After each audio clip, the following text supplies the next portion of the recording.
Hi, my name's Beth Fleming. This is my Computing Innovations project for CS 150, and today we're going to talk about eBay. eBay was the first online auction retailer of its kind, so first let's explore its history a little bit. It was conceptualized in September of 1995 by Pierre Omidyar, who brought his ideas to fruition with co-founder Jeff Skoll in 1998 and another partner they brought in, Meg Whitman.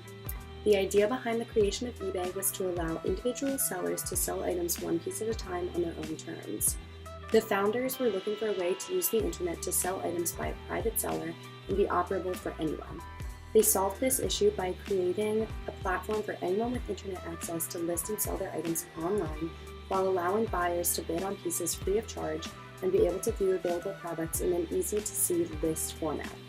The only person charged in the process is the seller, who agrees to the fees that eBay takes out for listing and selling their item prior to being able to complete listing a piece. So, how does that work? As with all online auction websites, there's a relational database that keeps track of all the data that goes in and out of the website. A relational database is a computing term that refers to a database that stores information and figures out the relations between these pieces of information.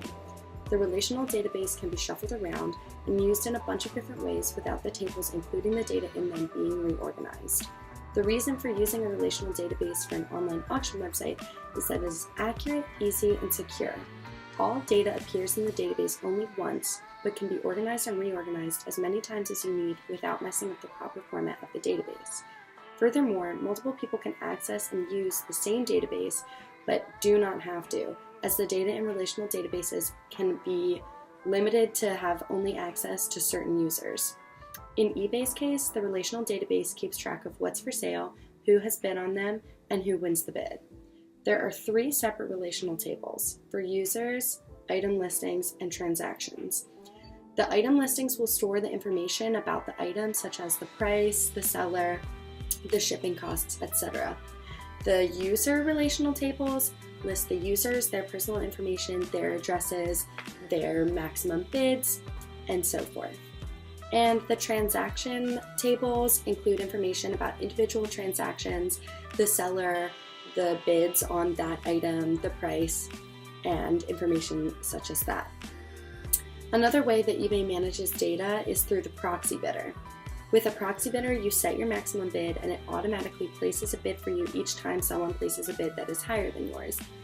It will increase your bid by just enough to beat the person who outbid you up until you get to the maximum bid that you set originally. So that's a basic explanation of how eBay works. We're going to talk a little bit about some concerns with eBay. One of the major concerns with eBay is their encryption policies. While eBay uses HTTPS to encrypt the most private pages, such as where users input their payment information and their personal addresses, this is not consistent throughout the site. There are several pages on the site that are not HTTPS encrypted, including where users put their personal information. Additionally, eBay does not use HTTPS on the dashboard page, which is where eBay users can update their information, including phone number, email address, etc. The message pages where a seller can communicate with a buyer are also not HTTPS encrypted, which means the information being passed between a buyer and a seller is not completely safe. While a VPN can help protect some of this information, unprotected users are still at risk. Spokespeople for eBay have said that they are in the process of making the entire site HTTPS encrypted, but as things currently are, people's information is at risk. So that's a basic explanation of how eBay works. Happy bidding!